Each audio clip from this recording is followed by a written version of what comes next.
When I started to see that my clients were being very consistent, weeklies, bi-weeklies, monthlies, and then their hair was thriving consistently, and I had a system in my business where it kept them coming. When we talk about creative entrepreneurs, that spans a wide spectrum of creatives, and a lot of times people think, oh, a visual artist or music artist or, but it's like, no, stylists are creative. How people are operating in their business online, and you do start to compare, and not a compare like where you're putting yourself down, but a comparison in a sense of like, wow, I am doing something that's different, and it's aligning with what clients are saying.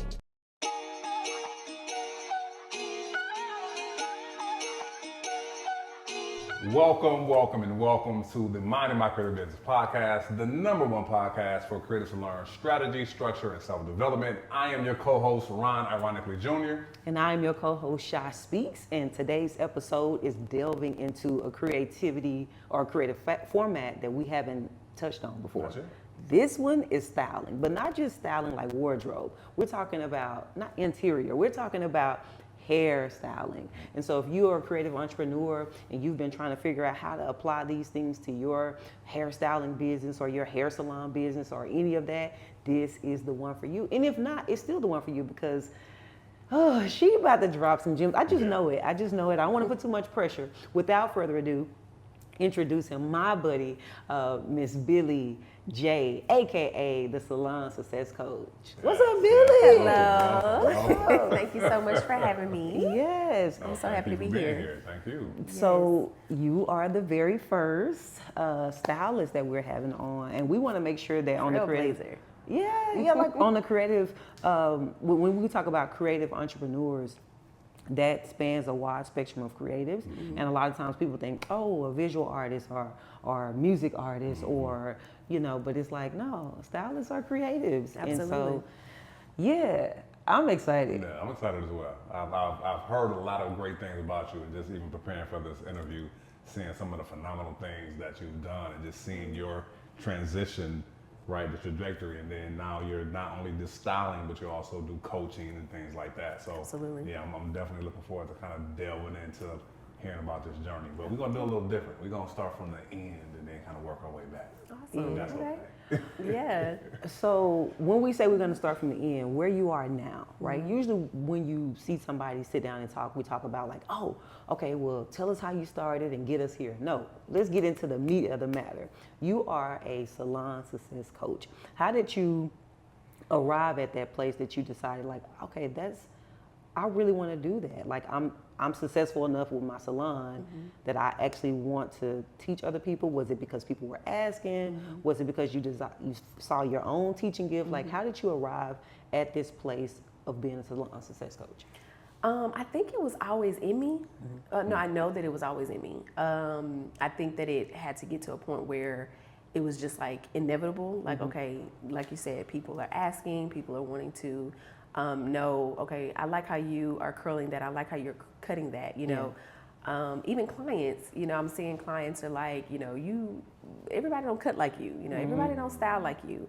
Everyone isn't having the same salon experience that you offer. And so I was starting to see that I was becoming a category of one. And so I'm like, okay, well, there might be some here, and of course, Instagram got popular in 2013. Because before that was Facebook. And so, you start seeing how people are operating in their business online, and you do start to compare. And not a compare like where you're putting yourself down, but a comparison in a sense of like, wow, I am doing something that's different. And it's aligning with what clients are saying. So from there, people start reaching out. People like, hey, can I assist you? Can I come in and shadow you? Like, I want to know what you're doing so that I can implement that. Or even just, hey, I'm getting out of school. Can I come, fold towels, wash hair, do something like that? So it started from that. Now, I love that, right? Because you said people were asking you to do some things, right? That is like, okay, for you, I would assume that it was just normal. It's like, well, no, this is what I do. Like you. Right. I notice a lot of times we creatives downplay our skill set, right? Right. And we don't think, well, everybody, right? Yeah. But from what I'm hearing, like, no, there was value in how you approach that. Right. And because you kept hearing these same questions over and over again, you was like, oh, wait a minute, there's something maybe a little deeper here. Right. Now, did you come to that aha moment on your own?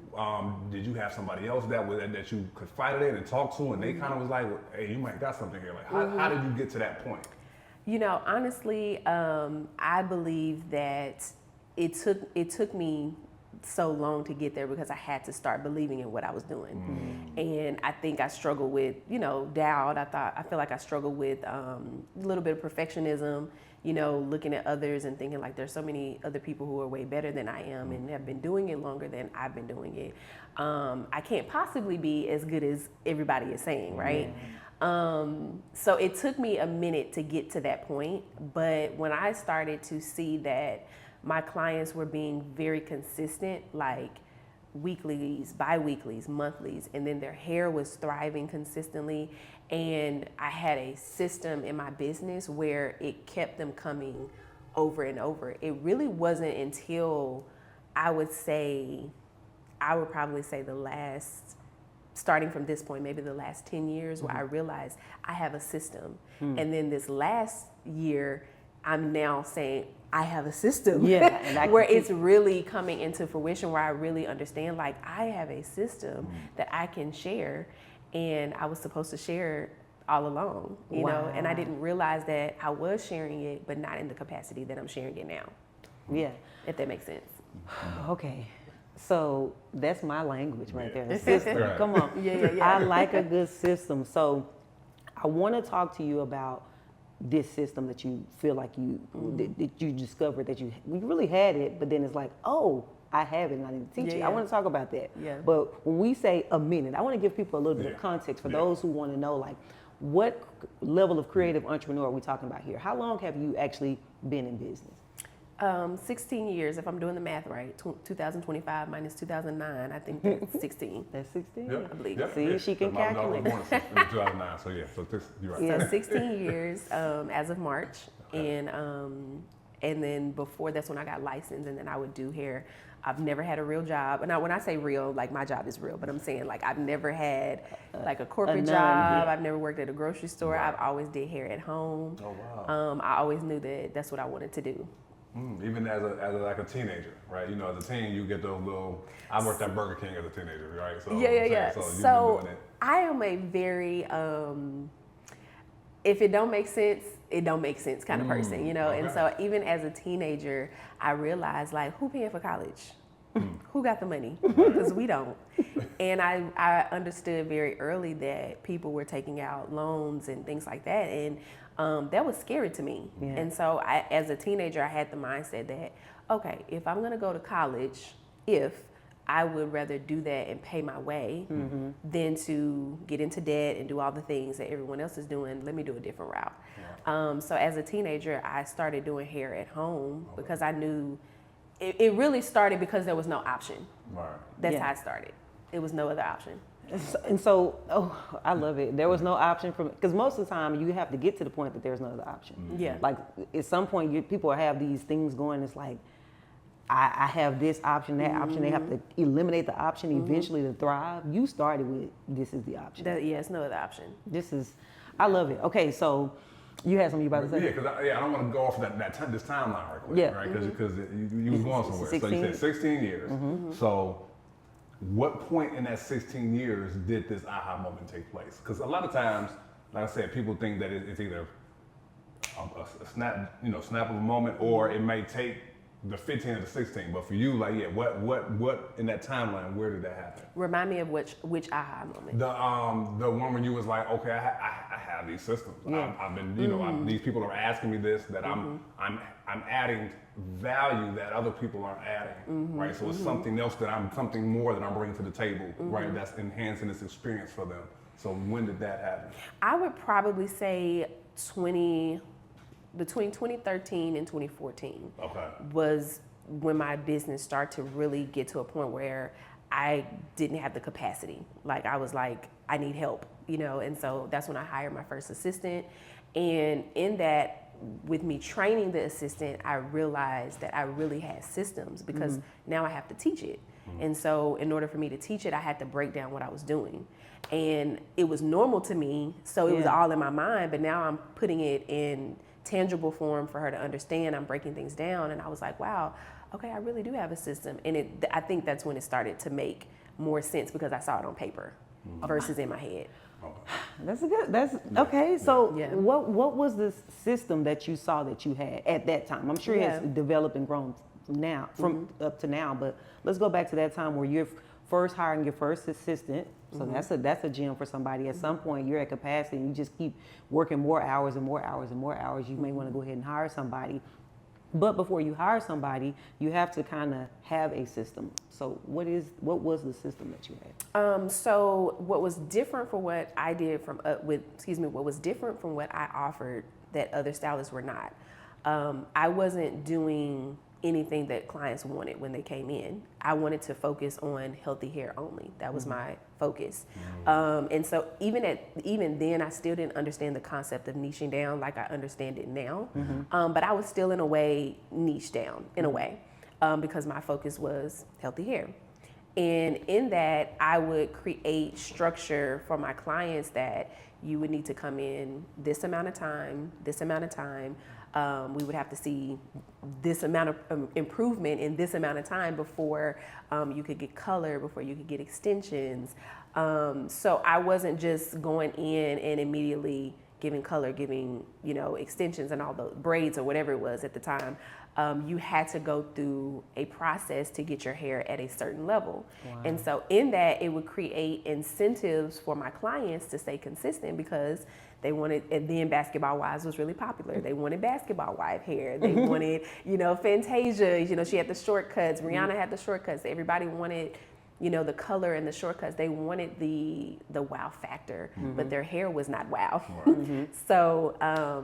So I developed that in even the way, like from the shampoo to the blow drying to the styling, like how I had everybody in a rotation.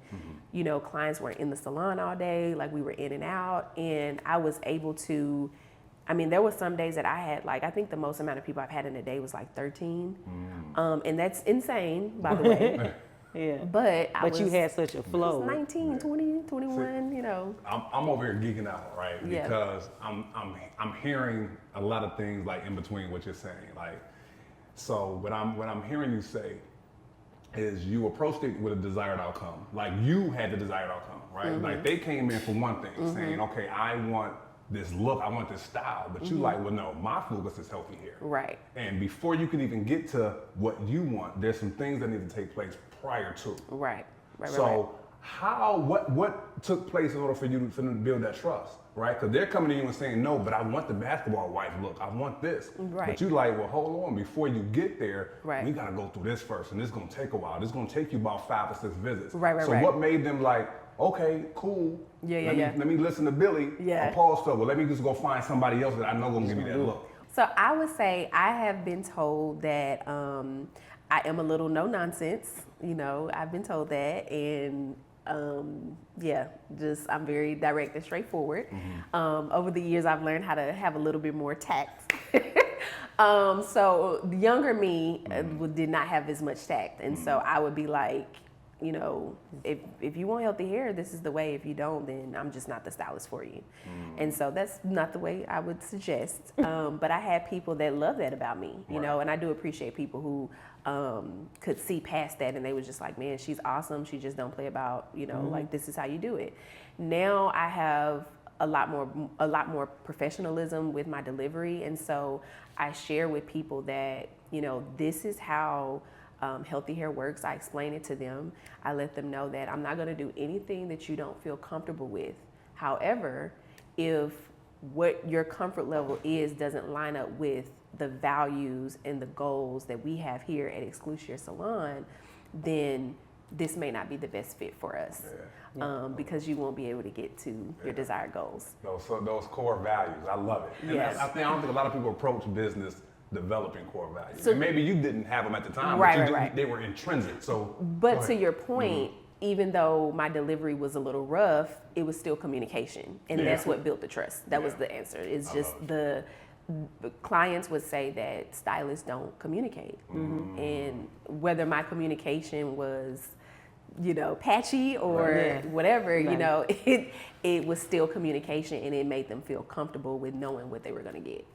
So now we are talking about customer education, and that's a part of your system that you had this time where you talk to them, which is really self-development, right? Because you have to already have enough confidence with whatever the product is that you're selling. If you are a creative, whatever it is, you have to be confident enough in the product and take pride in it. And the fact that you took pride in it, I think that's where the trust came in. But I think we were also talking about this system, right? So it's like, okay, when people come in, I take them through customer education about how this is going to go. Then that means you have to come back so many times. Not that you were just trying to make people come back so many times, but it But that's sales. Right, and it creates continuity. Yes, that's how it works. I mean, the world is sales, and the world works like that.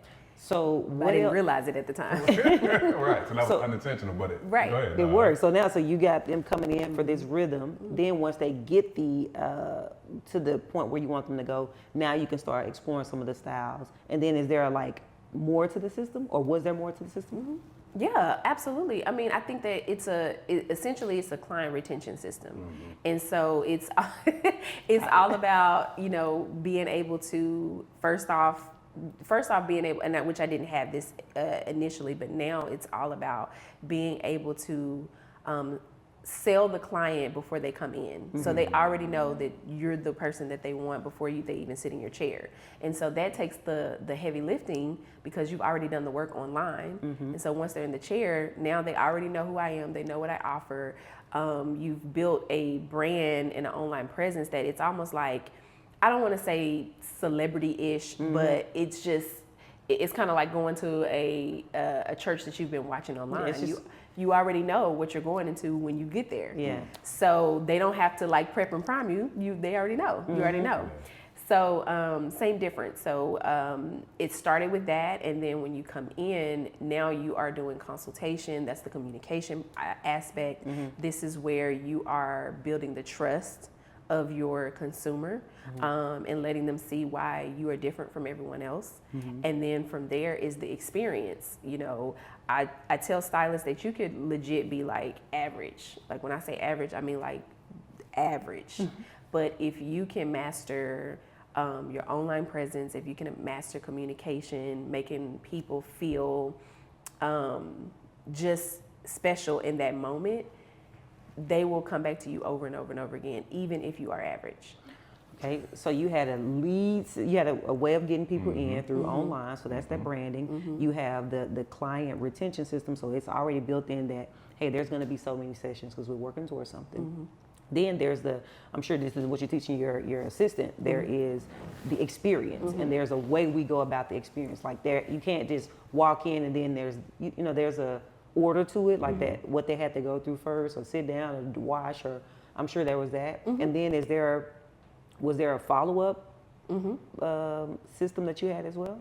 So now I'm one of those people, I don't do the follow-up like, hey, how was your appointment? But people do, and I think that's a great tactic to have. I think that's awesome. I personally didn't have the bandwidth to do that, but I'm gonna be honest, I didn't need to follow up because not to say that I think it's still good. I've been to 5-star restaurants. Talk your stuff. What I'm saying, because the follow-up could have been, I already booked your next appointment while we were in this appointment. Was that That's something the point that I you was were going to get to, is that I made sure that there was a system in place, that they were already booking their next appointment. And really, you can tell when a client is not going to come back. You can, it's there, signs are there, you know? So I'm not gonna say every single client was just like, oh, I love my hair, I'm coming back. But a large percentage of people that I did, they booked their appointment and they came back. That experience that you're talking about is huge. I don't think a lot of people really put that thought into the actual experience. They're more so focused on delivering the product or the service. But if the experience that I'm receiving from receiving your product or service is not favorable, right, I'm not going to return. Right. I'm not going to share it with Shy unless Shy knows. Shy, you should probably go chase that and such. Yeah. You know what I'm saying? So that's a huge part of it. Like I love that, and that's a part of the system. You approach it systematically. That's I like that. Okay, so if someone is watching this now and they're like, listen, I'm already sold. Like, I know I want my salon to be successful. Before y'all go further into her story, how we even get to all the other things that she's going to teach. I'm sold on understanding the system. I'm sure we're going to talk about social media here in just a moment because we talked about IG briefly.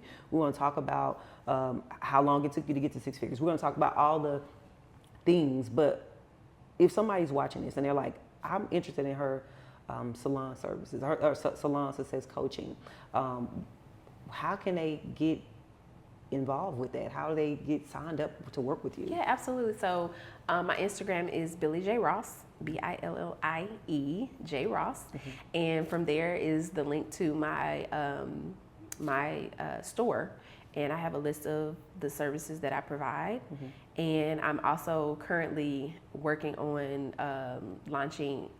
It's a secret, so I can't say it yet, but it'll probably be out by the time this podcast comes out. Yeah, so I'm working on doing a secret community, and I know it's all God because I said I would never do a community, it just God just dropped it in my spirit at 2 a.m, and I'm like, okay, I'm doing it, and I'm excited about it, and so that would be available to people who have all of my products only, which is why it's a secret community, for people who are serious, that are investing in their education, and it's just a community for growth and support and development, and the goal is hopefully in the future where I can be able to be completely from behind the chair, where I can commit to doing, hey, every Monday we're doing coaching sessions, hot seat sections. Every Friday we're doing, like I want to really pour into this community. So I'm excited about it. Okay, so be on the lookout to be able to join that community. Now, when you talk about products, let's be clear. You said investing in the education. So you're talking about educational products that you have? Yep. So how many educational products do you have right now? Do you know? Oh man, the ones that I have available, yeah. Are 3. Okay. And it is my She Creates Cash Flow. Okay. That is my first product, and that is where I walk stylists through specialization in systemizing their services for 6 figures. And in that I talk about the structures in the salon and your 6-figure content creation. So it's literally my 6-figure cash flow system, which is how you develop those systems in the salon. But it is for people who specialize in silk presses only. So that's a part of my niche. So I can help, but I do not help. You focus. I focus on silk pressing only. And then I have an actual silk pressing masterclass and a haircutting masterclass. One thing that I notice about you and what I keep hearing that's a reoccurring thing is that you qualify your clients or your customers, right? You said for this product here, you can't even get access to it unless you've already had the prior 3 products. Right. So that's I'm over here just really geeking out because that's a phenomenal approach that I think a lot of people would do themselves a service if doing that, right? Because it's like it's like you can buy it, but if you haven't done steps 1 and 2, something you're gonna miss something in this thing. So I think and I hope this doesn't sound like I don't know what word I'm looking for, but like I want to say the beautiful thing about myself, does it sound bad? Yeah. Okay. The thing that I love about myself, maybe let me say that. The thing I love about myself is that what I am doing is that I'm trying to prevent people from going the route that I took, because it took me 16 years to get to this point.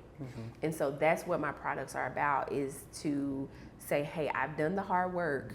I'm trying to eliminate that for you if you follow these systems. So to your point, I qualify people because I've been in the coaching sessions that are draining, where they paid me, 90 minutes, 60 minutes, and I was on the Zoom for 3 hours, because I'm just like, I really want them to get this, and they're not getting it because they're not qualified.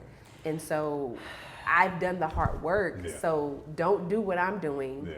I love it. Qualify your clients, qualify your people, because otherwise you're gonna do the hard work. No, I get it. If I you get it. watching this podcast right now, there are two people that she's speaking to at the same time, which is why I said this is gonna be one of my favorites, because if you are a stylist and you're that kind of creative entrepreneur, she's talking to you about ways to go deeper with those educational products. But also, if you're a person who's already coaching, she just gave what Ron would say is strategy. And the strategy is, how do I get people into the coaching program?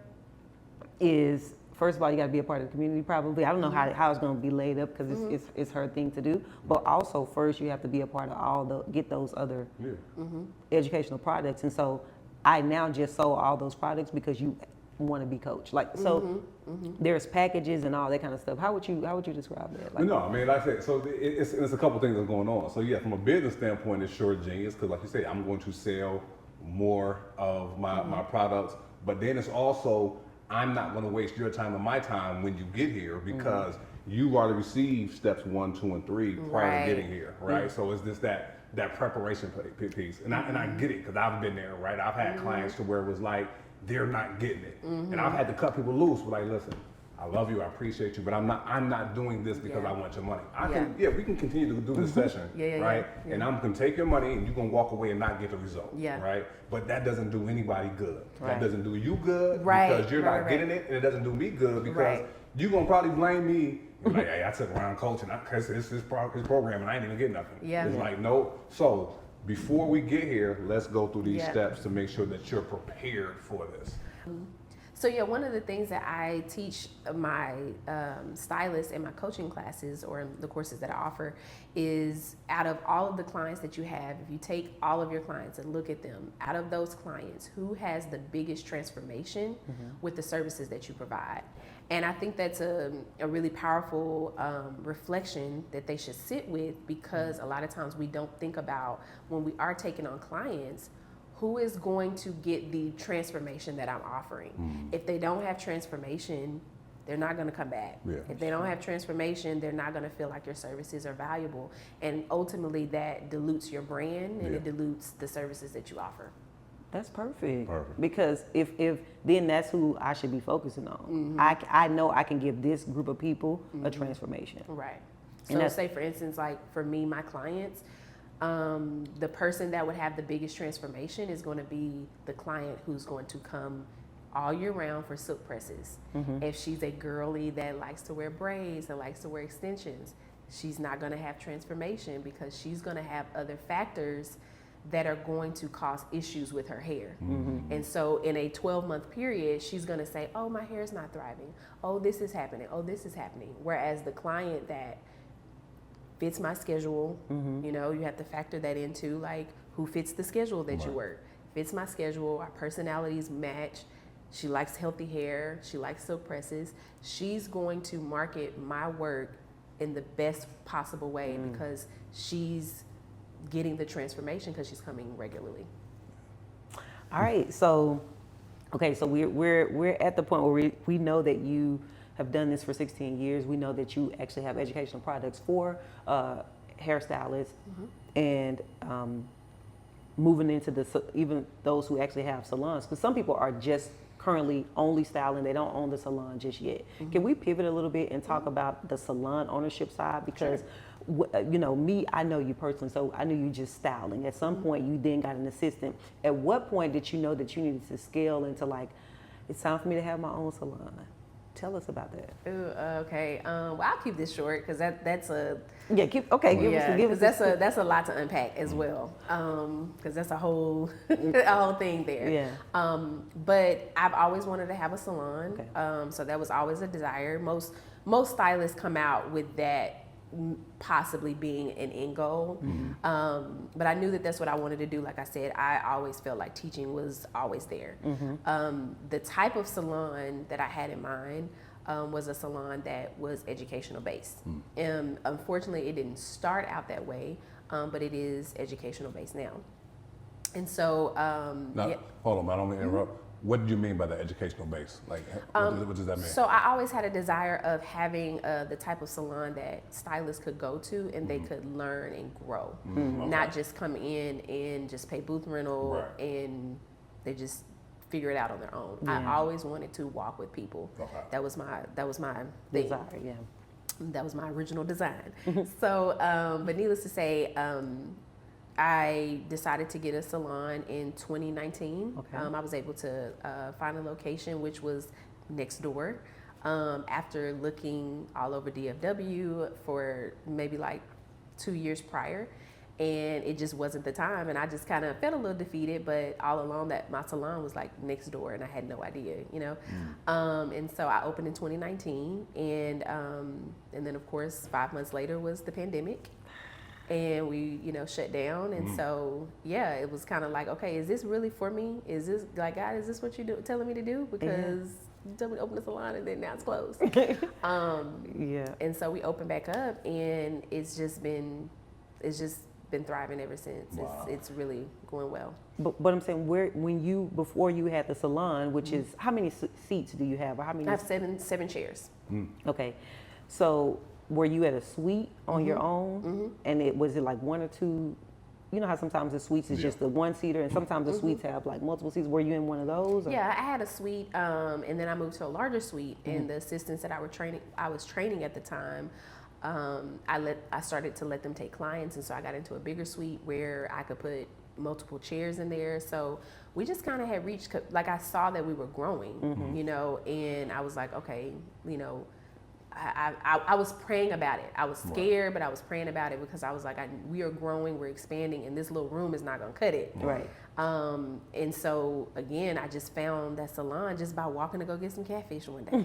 Like legit, like I was hungry and I was walking and I saw a building and I called and I was just like, I'm just gonna do it. I'm scared, but I'm just gonna do it. You're not just an entrepreneur. You are a creative entrepreneur, which means that your world of business works differently, especially when it comes to funding. Okay, maybe you're bootstrapping, you know, injecting your own money into your passion, or you're searching for investors who all too often overlook your unique vision. And yeah, you've heard a little bit about business credit, but you don't know exactly where to get started. Well, listen. We've got your back. We've partnered with Credit Savant to help creative entrepreneurs just like you get access to up to $150,000 in business credit. That's right, $150,000 to scale your creative-based business into the enterprise that you know that it can be. And trust me, they're not just going to throw information at you and send you on your way. They're going to walk hand in hand with you to help you get funded. Are you ready to take the next step? Well, head over to creditsavant.io. That's creditsavant.io. And tell them MMCB sent you. So, and the reason why I ask that is because sometimes people want to go from, I do hair, I style people, few clients, and then I'm going to go ahead and open up a salon. Right. Because I'm going to just have a couple of my friends in there, but then there's some things that they don't know about how to manage. Yes. Because there's bills, there's people, people, and there's unlocking and opening the doors. That's the number one. The people, there's people. I take bills over people. There's people, and so you learned how to manage a salon because we got salon management from actually managing first your suite and then a bigger space with a couple of more chairs, and then there's the full-on salon. Now, when you had the smaller suite, did you have a couple of stylists in there, or were you the only stylist and a few assistants? I had 2 stylists in there. Okay. So let's talk about for me, I'm going to ask you, let's go into the back end of that. Okay. So if I'm a person, I'm a creative myself. So you're still thinking about how to do your thing.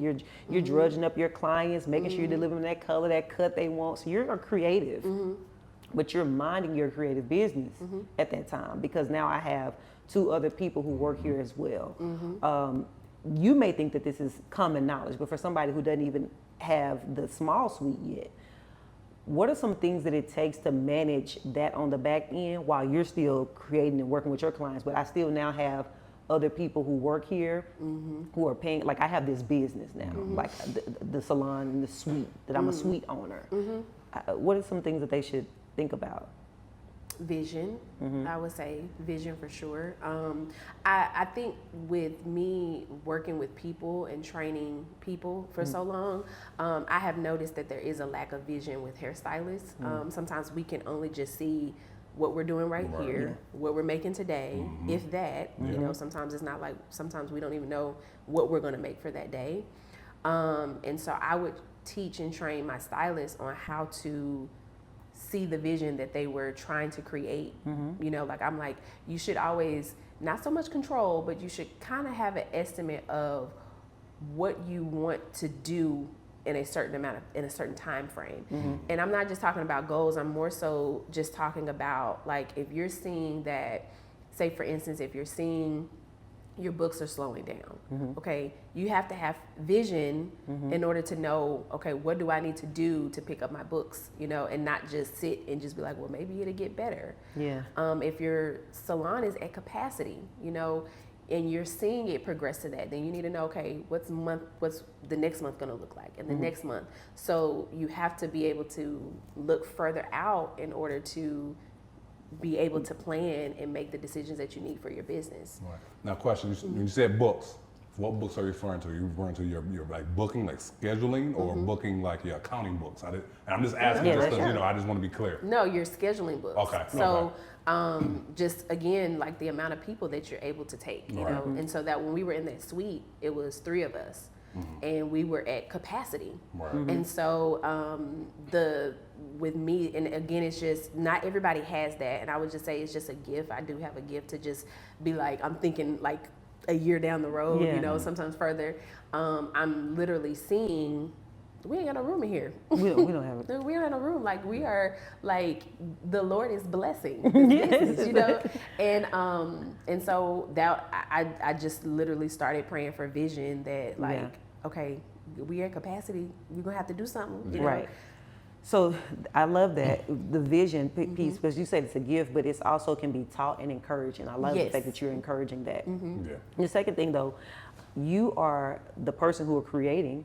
At some point you have to, you're collecting booth rent or space chair rent. I don't know the proper terminology, but like, is there something like, if I'm a girl and I have a small space, I'm about to go to a bigger suite, get a couple of stylists in here. That's what I'm saying. Like, what else? So now you have vision, but like, what's something they need to know about managing that process of being a suite owner before they become a salon owner? Yeah, honestly, I think being a suite owner was probably one of the best things that I could have done before going into a salon, because when I was trying to open a salon before, I thought I was ready, based on my income. I was like, oh, I can do this. You know, if I don't have anybody in here, I'll be okay. And it was, no, I could not have. Like, so I had to kind of take a beat and slow down. And so in that time of, I was actually getting, like, rejected. My offer letters for commercial properties were getting rejected, and I didn't know why. And during that time, I was focusing on just growing what I had. And so that was probably the best thing that I could have done, was to create a mini salon experience in a salon suite. And I'm not just talking about me by myself, because I had been doing that. I was in suites my whole career, pretty much. I was talking about having the chairs, creating the systems, creating the structure. It taught me how to do it in that aspect. So when I got bigger, I had a little bit more knowledge. And that's why I'm asking. I'm trying to squeeze you to give them the juice of like, you need that experience, because it's not, okay, I can afford it. Affording it, we think about affordability, we think about how much can we afford it financially, but can you afford it management wise? Like, and that's what I'm trying to get you to say, what are some of the things that you learned in that as far as managing that? Because I'm sure you didn't always have the seats filled. You have to figure out how to refill a seat. You have to. They got to pay you some kind of way. You have to pay them. I mean, you know. It's interesting that you asked me this question, because I had a stylist come to my salon this week, and she just wanted to just ask me some questions about starting a salon and what she needed to do. And she was like, "Wow, I've never really heard it from the perspective that you're sharing it." And so one of the things that I said was, you need to know your people max, because you're essentially the boss, even if they're paying rent, but if they're doing commission, you are their boss. You are the owner of the salon, and so you're going to have to oversee everything. And with people comes miscellaneous things, issues, all the things, right? It's not just doing hair. It's not just having to deal with the clients. You're now having to keep your salon culture the way that you want it. The people that you're bringing in, you know, really developing a really solid interview process, because now I'm bringing in people who are either going to make or break, sink my ship or not, you know. And so that, I think, is the most challenging part of ownership, and why a lot of salon owners quit, because we don't master the management. And I'm not going to lie, I was not the best my first few years. You know, I developed relationships with my stylist, and I would probably say that's, you know, in my opinion, I would say that that's not the smartest thing, to develop relationships with people that you're managing. And so I believe in team building, and so now my crew that I have now, we have team outings and we build team activities, and we have a really strong dynamic. But in my first years and where I am now, I compared that, okay, I have to be the owner. I can't be everybody's friend. So by relationships, you mean too much of a personal relationship, trying to be people's as opposed friends. to a team relationship. Yes, not. I think, and it's a personality thing. Everyone may or may not do that, but I'm that type of person. Like, I want people to enjoy where they work. I want people to love me. I want them to love their environment. I want them to come in and be like, my salon owner, she cool, you know? And so I wanted to create this almost like a family type thing. And that could just be good or bad, you know? And so now the structure that I have is that we have a really good relationship, you know, a great relationship, but there are boundaries that we have. And so I had no boundaries, none. You could call me anytime, any day or night. We would have holiday functions, and there was just no boundaries. No, and that's good. I think a lot of times, because we want to develop that rapport and the relationships, that we kind of let those boundaries down. But any thriving relationship, even in a marriage, they need healthy boundaries. So that's good that you were able to identify that and say, okay, cool. Nope, I want this environment, but I need to put those boundaries in place. And the piece that I'm hearing you say as well is that one of the main things, or the major things, is learning how to, I don't want to say manage, but I mean, you know, just manage people, but knowing your capacity. You know what I'm saying? Knowing going to self-awareness. So we talk about self-development. So knowing who you are as an individual, and knowing, okay, if I'm introverted, extroverted, there's only so much human involvement that I can have. I got to know that they're going to behave this way, and, you know, just certain things. So having that level of self-awareness with yourself, but then understanding how people work and knowing how to engage them and how to get the best out of them and challenge them, but also where it's not just destroying the relationship, so where their essence it can come back and destroy the business. Which is all a system in itself too. So when we talk about, you talk about managing the people, there's also an aspect of managing the resources. Is within the structure that you created, or the system that you more so endorse, would you recommend that the owner or the suite owner or the salon owner manages like the facilities, ordering this inventory, as far as certain things that are come with the salon, or everybody operate like independence? And I'm just giving you a space. You need to bring your own towels. You need to bring your own shampoo. You have to do your own. Like, do you promote an independent model, or do you promote a model where I manage these resources as well that we provide? So what I have learned, that I believe in, I'm one of those people, I feel like there's always more than one way to skin a cat, you know? There's no perfect way. But what I believe that works for me is, in order to maintain your culture, you have to make sure that every stylist that you have carries the same DNA that you have. It's not going to work if they don't. And if you have stylists who come in and they have their own clientele, they're doing their own thing, 9 times out of 10, your culture and their culture are going to bump heads, because they have their systems and the way that they do things, and you have your culture. Now, if you can find someone that lines up with that, then you have a great fit.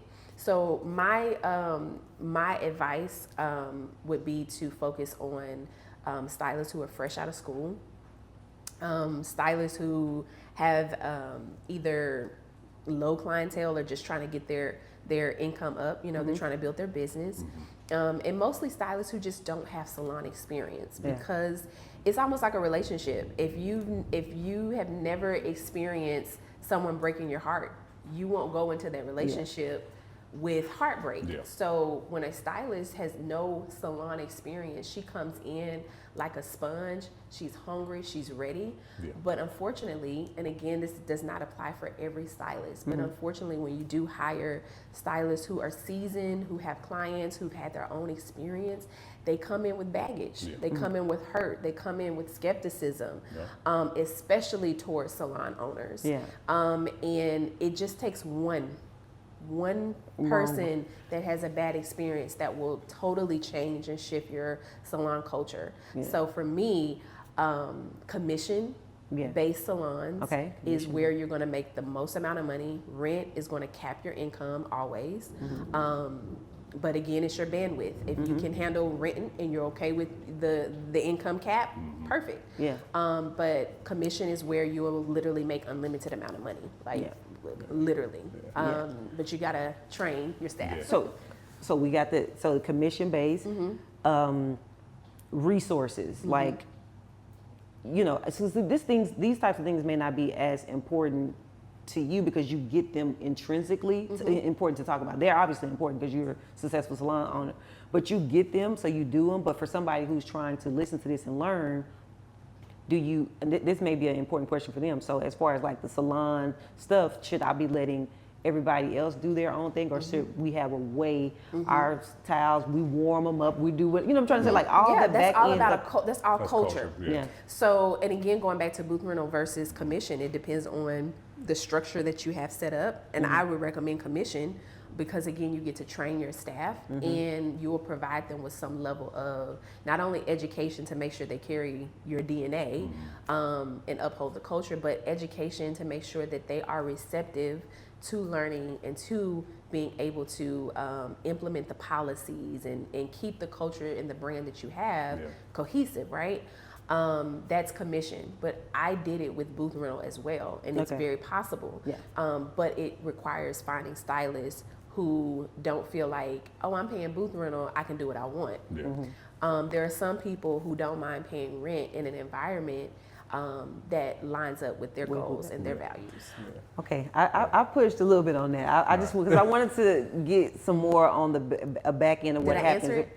Okay. Yeah. So as far as like the independent approach, like that, you know, it's commission versus which one you prefer. Booth rental. But I'm more booth rental, and so. But I know Ron probably has some other things that he wants to ask, and I know we need to get back because we delved into the salon owner side. And they can talk to you later about the salon success coaching. But there's also this thing that you have that's this digital piece, right? So That's my favorite. Yeah, this marketing that you're doing. And so and you talked about being able to get people to six figures if they're not there at six figures or multi-six. And so specializing, but then there's also coupled with like this branding and digital stuff. And I want to talk about that because people are like, I see her stuff online. I want to know how she does that. So, but before we do that, was there something that you wanted to say? It was just something that when she talked about how she goes about who she brings into her culture, right, that stood out to me, right?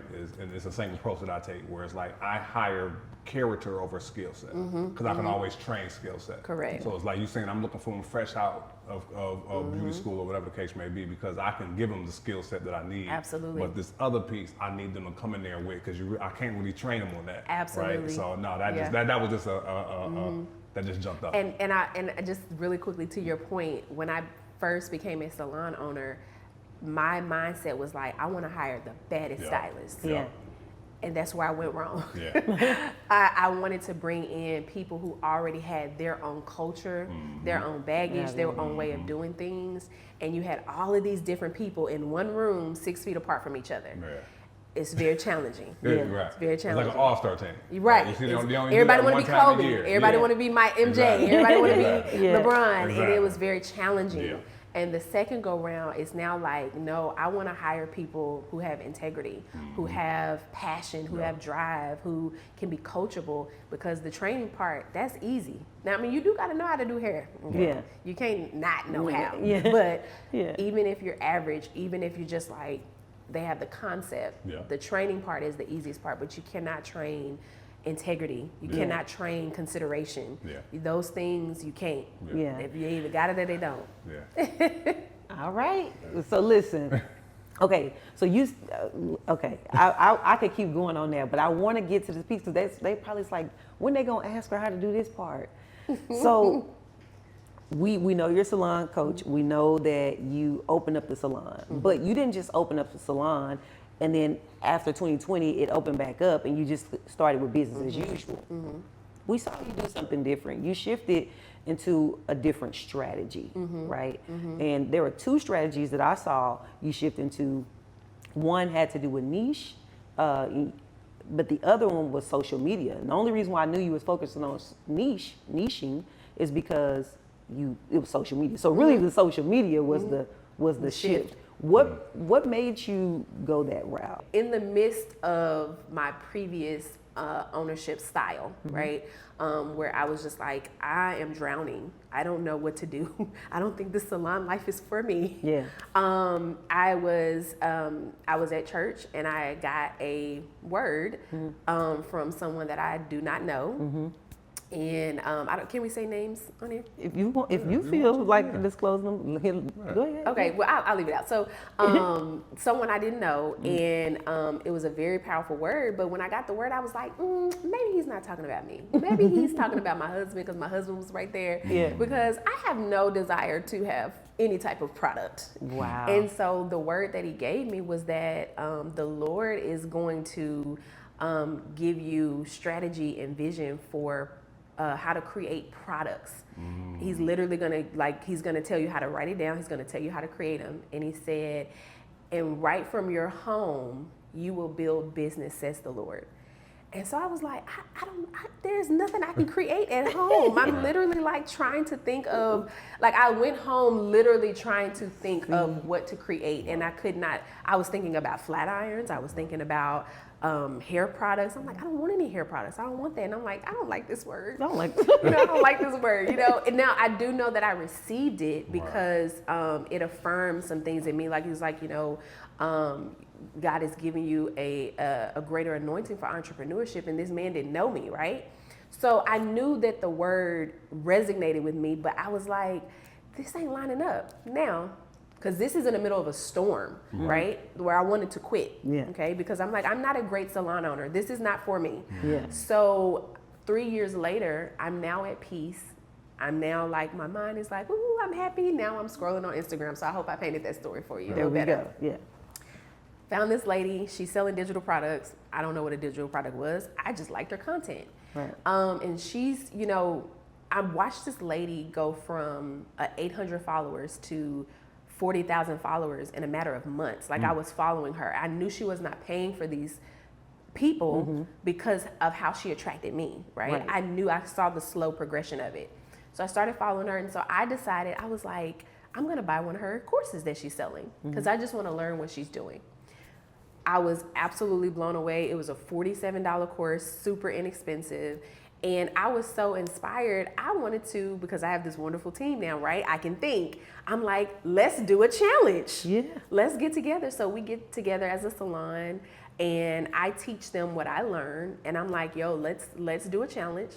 The first person to get to X amount of followers, we did $1,000 a week. I gave them $1,000 a week goal. First person to get to this, like we had all these different goals. And we did that for 3 months, into October, so October, November, December. January 1, I went from 13,000 followers to 26,000 followers. Wow. By January, just because I was implementing these social media strategies. Wow. That's how it started. Wow. It was solely just, I just want to learn. I'm tired. I just want to master Instagram. I feel like I'm on a hamster wheel, And it was this general strategy. It wasn't specifically solely for a stylist. No, right? She was marketing digital products. But I knew I was so drawn to the aesthetic. I was drawn to her caption. Right. If she was doing something that I was not, and I was like, if I can take what she's doing and apply it to my content, then I know like it'll blow up. Wow. I want to pause right there. This is not specifically for me, but I know I can take that and apply it. That we got to let that happen because this is the whole purpose of this Minding My Creative Business podcast. Because some people are like, I'm already tuned out to the podcast because I'm not a hairstylist. But for those of you who are still watching, you have this mentality that Miss Billie J has, which is, okay, I'm liking what she's saying. I'm liking where this is going. Let me see how I can take this and apply this over here and achieve success. So it was not, you can't say it wasn't for you. It was for you. It literally was for you to then go and take and apply in whatever niche you're in. So that's what I hope that you guys are doing.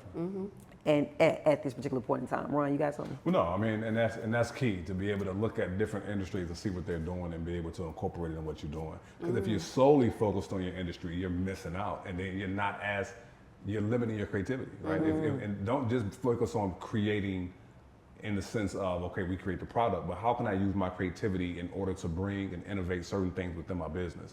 So, and I think that's what I'm hearing you say is that, no, she wasn't for stylists, but I saw that it was something that drew me in, and I'm like, yo, I can take this and incorporate this and use this, and we see it works. Because So the it's not strategies, limited. their strategies work for anything, you know, like, and I think I knew, like I said, I was drawn to her, so I knew that there was some type of strategy. Right. First of all, she was on my feed, Right. so there's a reason why I'm seeing it, Right. and I just wanted to know the strategy.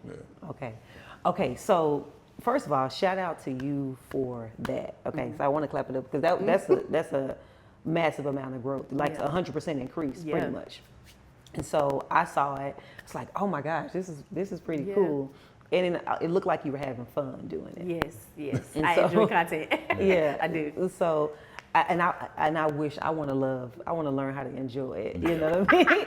I enjoy doing this. Long form conversation is great for me. Short form, I'm like, but you do it so well. So I want to say shout out to you for that. Okay, now I'm going to ask you a structure question because we know we're talking about social media strategy. But at some point, how do I?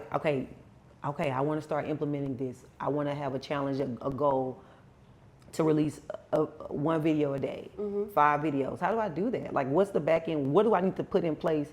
How do I achieve that? Is it just do one every day, or do I sit down and do 5, or do I write captions on one day and then because people just tell you to do a thing, but they don't tell you the how to. Yeah. Well, I think when I started, I didn't know about ChatGPT. And so now that I do know about ChatGPT, like, I don't write any of my content. Now I feed ChatGPT my brand, So you my know what to thoughts, say. everything. So it now knows everything. Literally, it's kind of creepy, but it knows everything about me, so that it is my brand voice. But it has totally eliminated the work that I was putting in, a year or so prior. Right.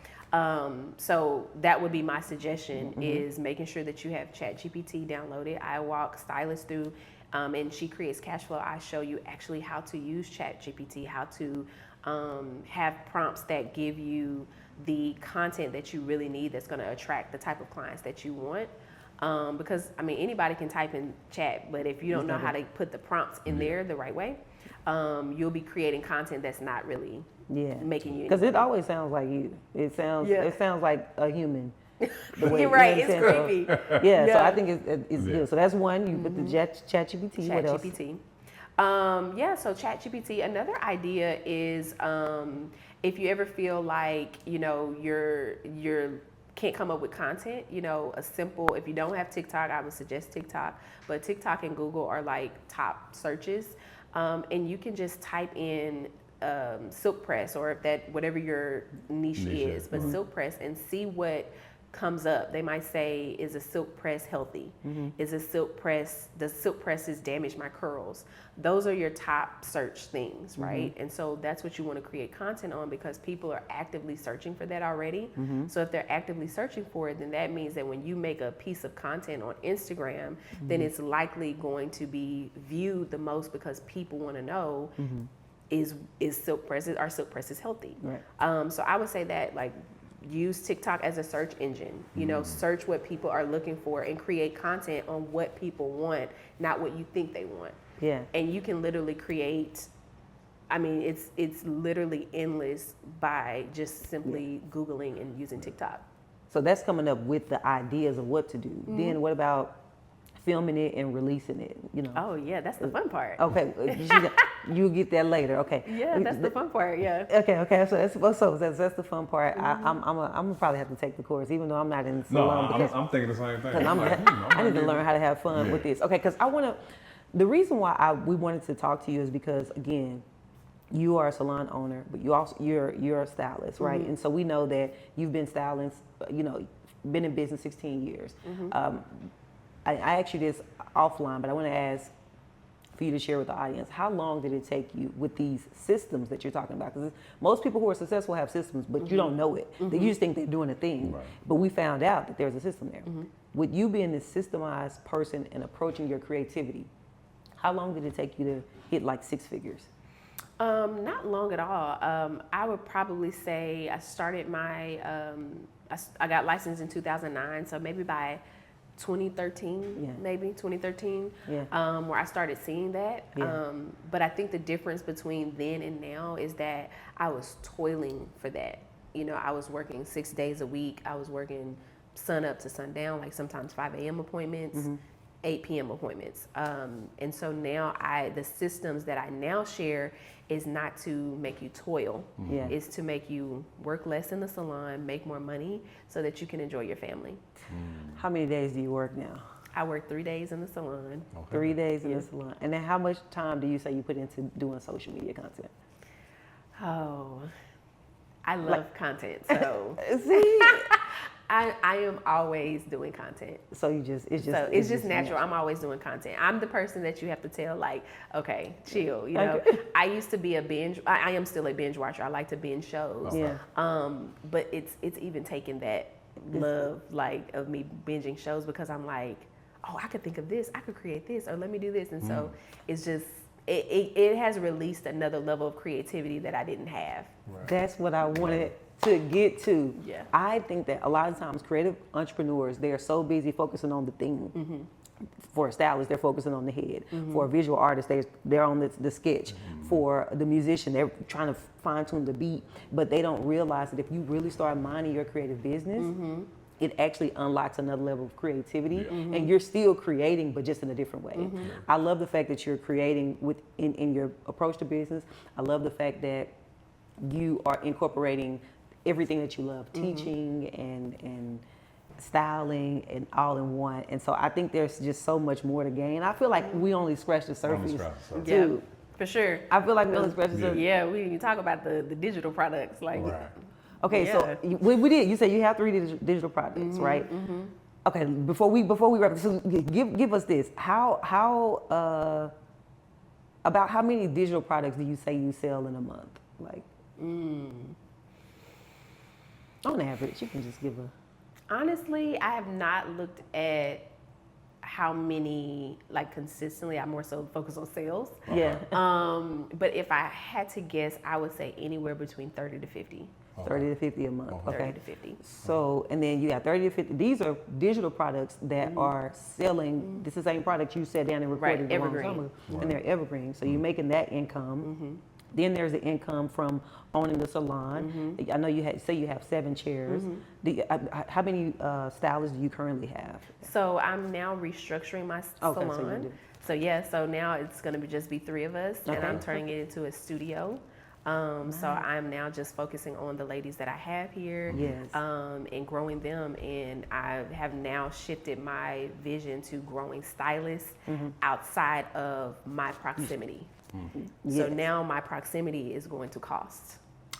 So, No, that's it. And that's it. And because That's also it. you say you want to have that educational component too, so you're moving more into that. So I'm happy that you're moving towards that vision. So you have a couple of different streams of income from one thing. I love when people don't have to have. People think of multiple streams of income. They think like all these different areas. But it's one thing. She's milking in several different ways. So you have digital products because of the people you're teaching. You have the salon that you own. You still have clients that you do 3 days a week. And then there's this social media piece. Are you like monetized on social media? Yes, but I don't. I feel like Instagram pays you like pennies on monetization. It's like, so I feel like the monetization aspect is really just you learning how to make money online. And not allowing the platform to quote unquote pay you, but you pay yourself. So instead of me wanting Instagram to pay me for that reel, I now know I can make a reel and make hundreds, if not thousands, for one reel based off of strategy and being able to attract a certain type of client. Funnel them and direct them to where you want them to go, to where they pay you. So that makes sense. You saying the reel may only pay me $10 from Instagram, but because it sold 100 courses from that same reel, then I made however much. So it's monetization through that aspect. Right.